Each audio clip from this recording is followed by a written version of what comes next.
In the video game world, there's a constant tug of war between creativity and control.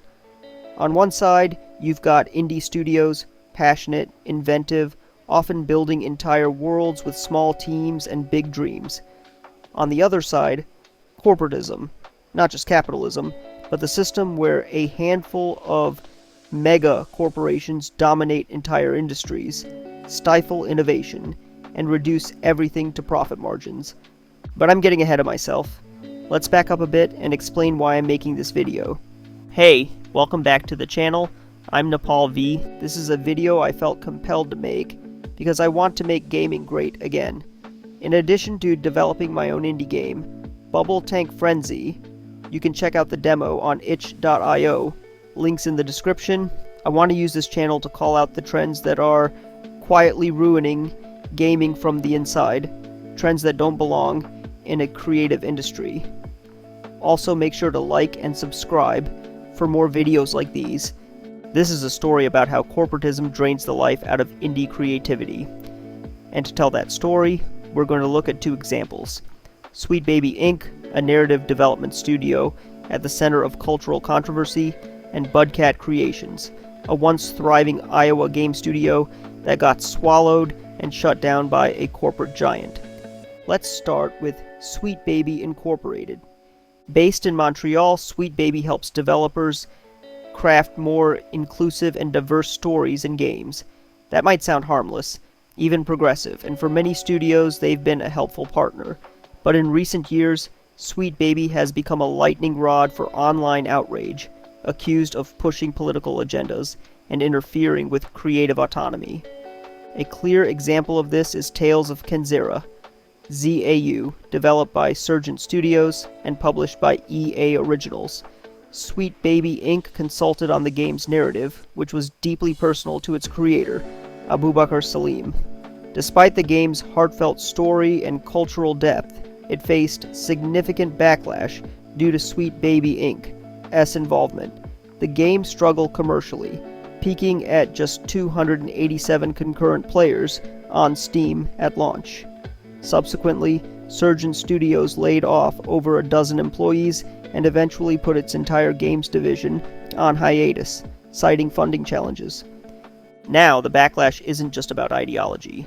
It's about a deeper fear that indie games, once weird, bold, and personal, are becoming sanitized by external influence, not because of censorship, but because of corporate gatekeeping disguised as consultancy.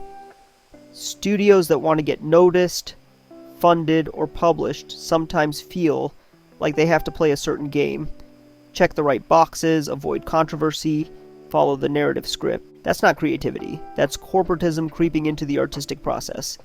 Now, jump back to the early 2000s, to Iowa City, home of Budcat Creations.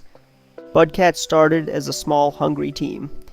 They earned respect by porting major games, eventually working on massive titles like Guitar Hero and Madden NFL. For a while, they were proof that a Midwest studio could punch above its weight.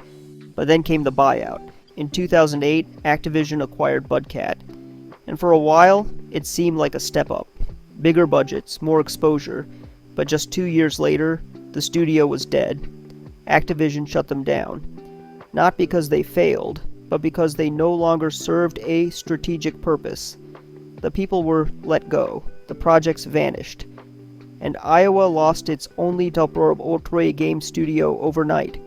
That's corporatism in action, creativity as a commodity, people as disposable, studios as interchangeable parts in a giant machine. So what do these two stories have in common? They both show how corporatism doesn't just absorb indie creativity. It reshapes it, redirects it, and eventually discards it. Whether it's the subtle narrative steering of consulting firms or the hard shutdowns of corporate takeovers, the result is the same.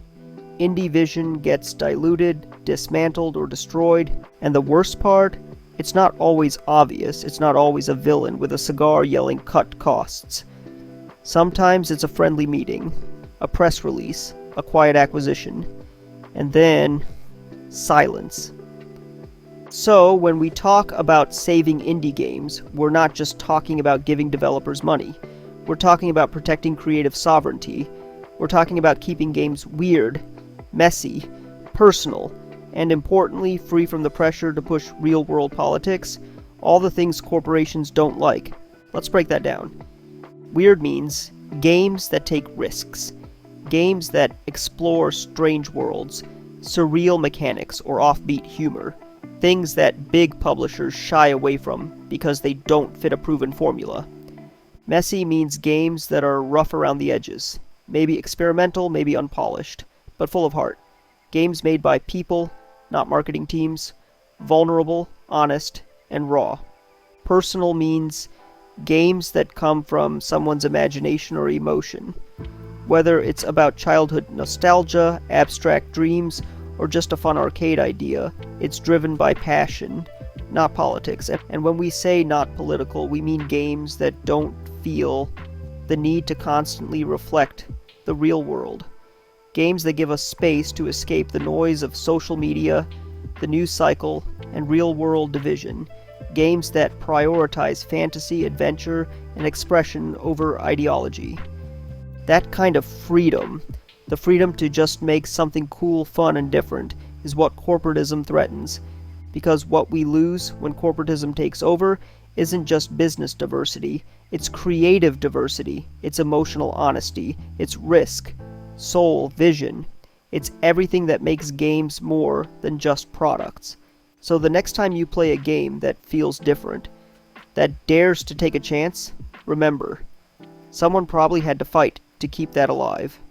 Against trends, against pressure, against a system that would rather play it safe than say something real.